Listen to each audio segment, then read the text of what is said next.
Hillstead Museum in Farmington, Connecticut is a place where art and nature flourish together, just as the family that designed this estate intended.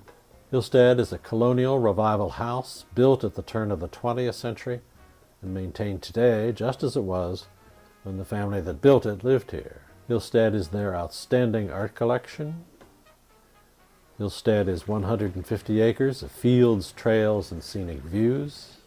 Hillstead is May Market and other seasonal events for the whole family. Hillstead is also a beautiful sunken garden, the site of the annual Sunken Garden Poetry Festival. This program and the ones that follow are an invitation to you to attend this summer's series of poetry and music events. Welcome to Hillstead Museum. If you are a poetry lover or just appreciate an evening of the arts in a beautiful setting, come to Hillstead Museum this summer for the Sunken Garden Poetry Festival.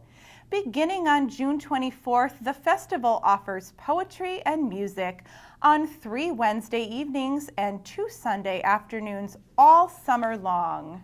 People love the informality and outdoor setting of this festival. You can bring lawn chairs or blankets, pack a picnic, or buy dinner and wine from the vendors here. There's an hour of live music first, anything from jazz to folk to classical, and then you can hear some of the best poets in the country read poetry that is relevant and accessible. The festival's ongoing popularity is evidence that poetry still holds an important place in American culture, and that poetry has a unique power to remind us of our own common humanity. For this series of programs, we have picked readings from the summer of 2014. Hillstead welcomes the following headlining poets to the 2015 Sunken Garden Poetry Festival. On June 24th, Ted Kooser. On July 12th, Marie Howe. On July 22nd, Vijay Seshadri. On August 9th, Lee Young Lee as part of Outspoken, a celebration of Asian poetry. And on August 19th, Natalie Diaz as a part of Connecticut Young Poets Day. I'm going to read 2 poems tonight that both refer to narratives that the poem itself does not entirely tell. One is about an old poem of mine called Ellen West, but the first is about a film called Pandora and the Flying Dutchman. Not a very good film, but sometimes one gets caught up in a narrative in a film and you feel implicated in it. You feel somehow that the issues bear upon the issues of one's own life. And that's the way I felt watching this film that's rather arty, that's really not entirely successful, but gripped me. The poem is called He is Ava Gardner, and it refers, as I said, to a film called Pandora and the Flying Dutchman. Let's see if I can manage the light and the mic and the book. He is Ava Gardner. He is Ava Gardner at the height of her beauty in Pandora and the Flying Dutchman. I had allowed him to become for me necessity. I was not ever for him necessity. An adornment, yes, a grace note, not necessity. Everyone, the men at least, are crazy about Pandora. She's smart, self-deprecating, funny. She who has seen, seemingly, everything about love, and says she has no idea what love is. Who knows the world finds her beautiful, so that she must test every man, and slightly disgusted, find him wanting. Clearly she is not in this crowd of men eager to please her, to flatter and bring her drinks, found someone who is for her necessity. Watching Pandora and the Flying Dutchman, You feel sympathy for the beautiful who cannot find anyone who is for them necessity. He is Ava Gardner at the height of her beauty. Fucked up. You knew you'd never fall for someone not fucked up. You watch her test each suitor. She sings about love to an old friend, drunk, a poet. He asks her to marry him. After she again refuses, you see him slip something into his drink. Then he dies, poisoned. She says he has tried that too many times. Now she feels nothing. Promising nothing, she asks the famous race car driver, who also wants to marry her, to shove the car he has worked on for months over the cliff into the sea. He does. In the first flush of pleasure, she agrees to marry him. The next day, he has the car's carcass pouring water dragged up from the sea. You are the learned, amused professor surrounded by his collections, who carefully pieces together fragments of Greek pots. You know it is foolish to become another suitor, hors de combat. Soon, you are the only one she trusts. You become at moments her confessor. Then she meets the Dutchman. He offers little, asks nothing. When she withdraws her attention, he isn't spooked. Because when she meets him, he is painting the portrait of someone who has her face. With petulance, she scrapes off the face. He charmingly makes the head a blank ovoid and says, "That's better." She thinks that she is the knife that cutting him will heal him. You know, she is right. You have discovered he is the fabled Dutchman who for centuries has sailed the world's seas, unable to die. Unable to die, though he wants to die. You know what it is to want to die. His reasons are a little contrived, a mechanism of the plot, reasons that Pandora at the end discovers. He murdered centuries earlier through jealousy and paranoia his wife. Now, unless he can find a woman willing to die out of love for him, sail out with him and drown, he cannot ever find rest. This logic makes sense to her. She who does not believe in love will perform an act proving its existence. She wants, of course, to throw her life away. The Dutchman will always arrive because that's what she wants. Those of us who look on, who want the proximate and partial to continue, loathe the hunger for the absolute. All your life you have watched as two creatures think they have found in each other necessity. Watched as the shell then closes for a time around them. You envy them as you gather with the rest of the village, staring out to sea. When she swims out to his boat to give herself, both succeed at last in drowning. Couples stay together when each of the two remains a necessity for the other, which you cannot know until they cease to be. Tautology that is the sum of what you know. He is a master. He has lived by becoming the master of the alchemy that makes, as you stare into some one person's eyes, makes you adore him. Eyes that say that despite the enormous landscapes that divide you, you are brothers. He too is trapped in all that divides soul from soul. Then suddenly he's fluttering his finger ends between yours. He rises from the table, explains he had no sleep last night, and leaves. You couldn't worm your way into becoming for him necessity. When did he grow bored with seduction and confessors and find the Dutchman? For months there has been nothing but silence. When you set him a pot only you could have with care pieced together from the catastrophe of history. More silence. The enterprise is abandoned.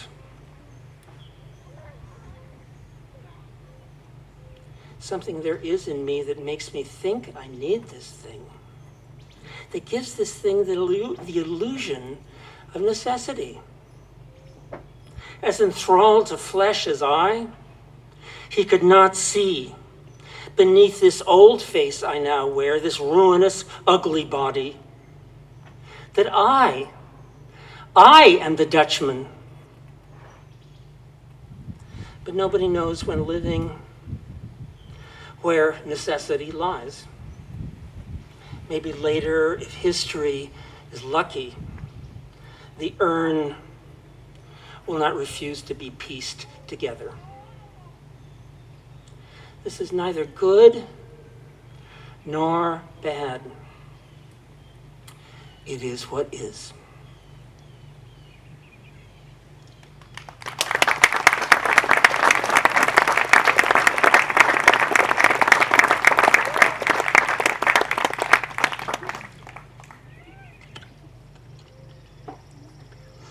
Now I'm going to read a very short poem. Name the bed. Half light, just after dawn. As you turn back in the doorway, you to whom the ordinary sensuous world seldom speaks, expected to see in the thrown off, rumpled bedclothes nothing. Scream stretched across it. Someone wanted more from that bed than was found there. Name the bed that's not true of. Bed where your twin died. Eraser bed.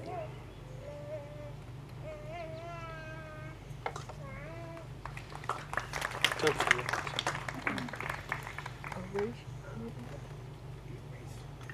It's weird to applaud something so dire. Oh, wonderful is bed where no one ever finds satisfaction.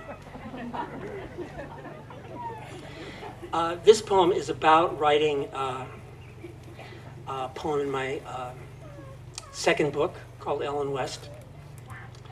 And the poem is based on a great essay by Ludwig Binswanger, a Swiss psychotherapist. There's a collection of his papers in English called Existence, which is the first collection of papers in phenomenological psychotherapy.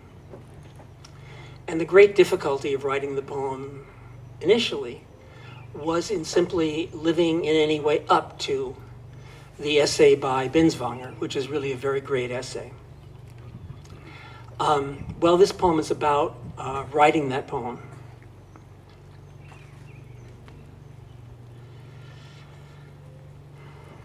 Writing Ellen West was exorcism. Exorcism of that thing within Frank that wanted, after his mother's death, to die. Inside him was that thing he must expel from him to live. He read The Case of Ellen West as a senior in college and immediately wanted to write a poem about it, but couldn't, so he stored it as he has stored so much that awaits existence. Unlike Ellen, he was never anorexic, but like Ellen, he was obsessed with eating and the arbitrariness of gender and having to have a body. Ellen lived out the war between the mind and the body, lived out in her body each stage of the war, its journey and progress, in which compromise, reconciliation is attempted, then rejected, then mourned, till she reaches at last, in an ecstasy costing not less than everything, death. He was grateful he was not impelled to live out the war in his body, hiding in compromise, well wanted with art he adored, and with stupidity and distraction. The particularity inherent in almost all narrative, though contingent and exhausting, tells the story of the encounter with particularity that flesh as flesh must make. Ellen West was written in the year after his mother's death. By the time she died, he had so thoroughly betrayed the ground of intimacy on which his life was founded, he had no right to live. No use for him to tell himself that he shouldn't feel this because he felt this. He didn't think this, but he thought this. After she died, his body wanted to die, but his brain, his cunning, didn't. He likes narratives with plots that feel as if no one willed them. His mother, in her last year, revealed that she wanted him to move back to Bakersfield and teach at Bakersfield College and live down the block. He thought his mother, without knowing that this is what she wanted him to die. All he had told her in words and more than words for years was that her possessiveness and terror at his independence were wrong, wrong, wrong. He was the only person she wanted to be with, but he refused to live down the block. And then she died. It must be lifted from the mind, must be lifted and placed elsewhere, must not remain in the mind alone. Out of the thousand myriad voices, thousand myriad stories in each human head, when his mother died, there was Ellen West. This is the body you can draw out of you to expel from you the desire to die. Give it a voice. Give each scene of her life a particularity and necessity that in Binswanger's recital are absent. Enter her skin so that you can then make her other and expel her. Survive her. Animal mind, eating the ground of Western thought, the mind-body problem. She, who in the last months of her life abandoned writing poems in disgust at the failure of her poems, is a poem. She in death is incarnated on a journey whose voice is the voice of her journey.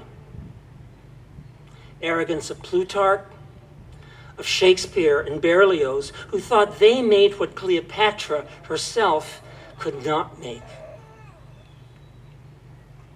Arrogance of the maker. Werther killed himself, and then young men all over Europe imitated him and killed themselves. But his author, Goethe, cunning master of praxis, lived. Frank thought when anything is made, it is made not by its likeness, not by its twin or mirror, but its opposite. Ellen, in his poem, asks, without a body, who can know himself at all? In your pajamas, you move down the stairs just to the point where the adults couldn't yet see you. To hear more clearly the din, the sweet cacophony of adults partying. Phonograph voices among them. Phonograph voices, their magpie beauty. Sweet din, magpie beauty. One more poem, one more book in which you figure out how to make something out of not knowing enough.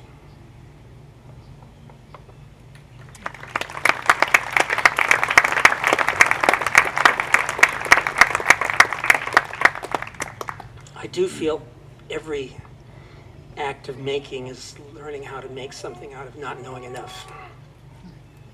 Because one never knows enough. 3 more poems.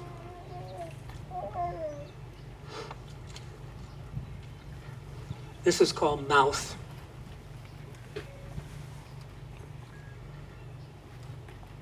It was as if starving, his stomach rebelled at food.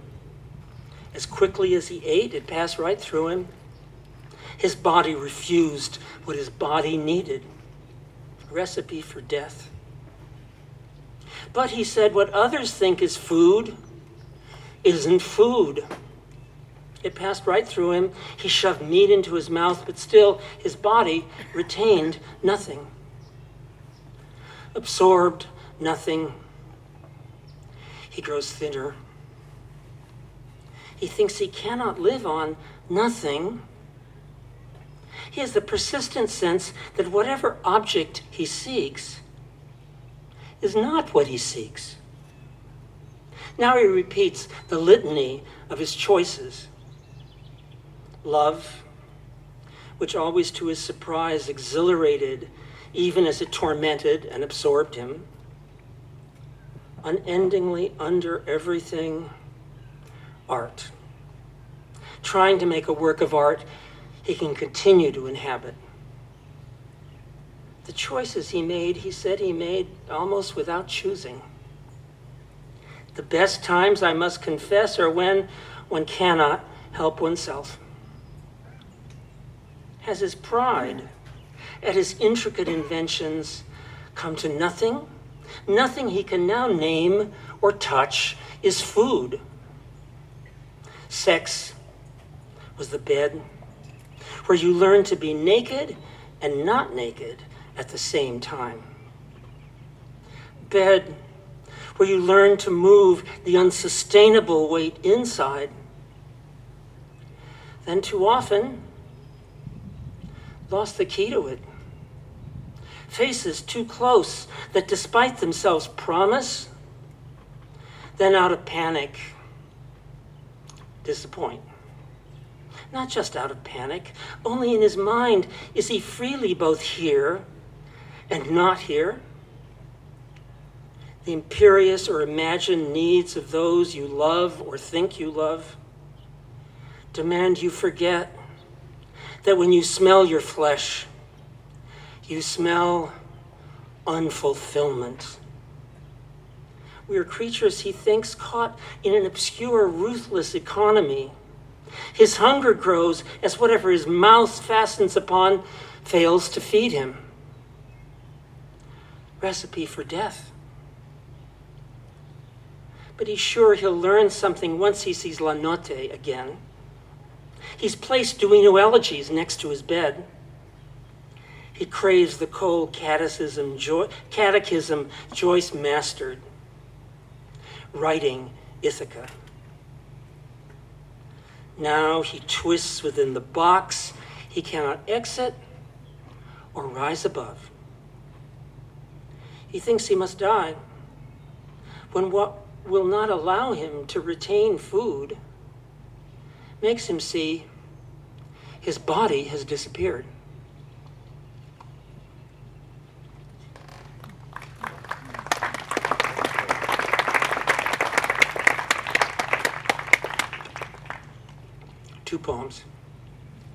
Elegy for Earth. Because Earth's inmates travel in flesh and hide from flesh and adore flesh. You hunger for flesh that does not die, but hunger for the absolute breeds hatred of the absolute. Those who are the vessels of revelation, or who think that they are, ravage us with the promise of rescue.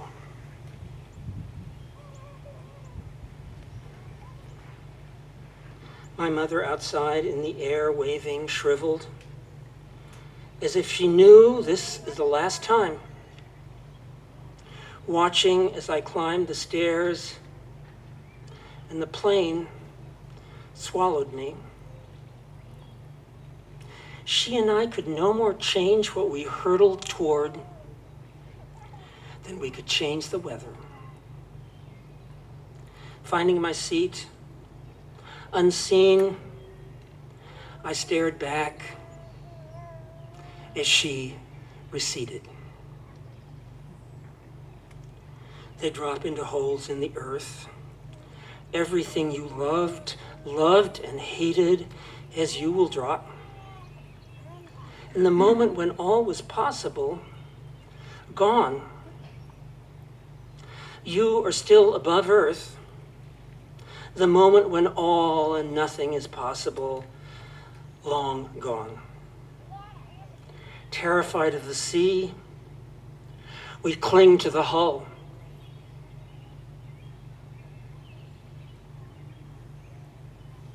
In adolescence, you thought your work, ancient work, to decipher at last human beings' relation to God. Decipher love, to make what was once whole, whole again, or to see why it never should have been thought whole. Earth was a tiny labyrinthine ball orbiting another bigger ball, so bright you can go blind staring at it. When the source of warmth and light withdraws, then terrible winter. When burning and relentless it draws too close, the narcotically gorgeous, fecund earth withers as if the sun taught us what we will ever know of the source. Now, too far, then too close. Blood Island, where you for a time lived.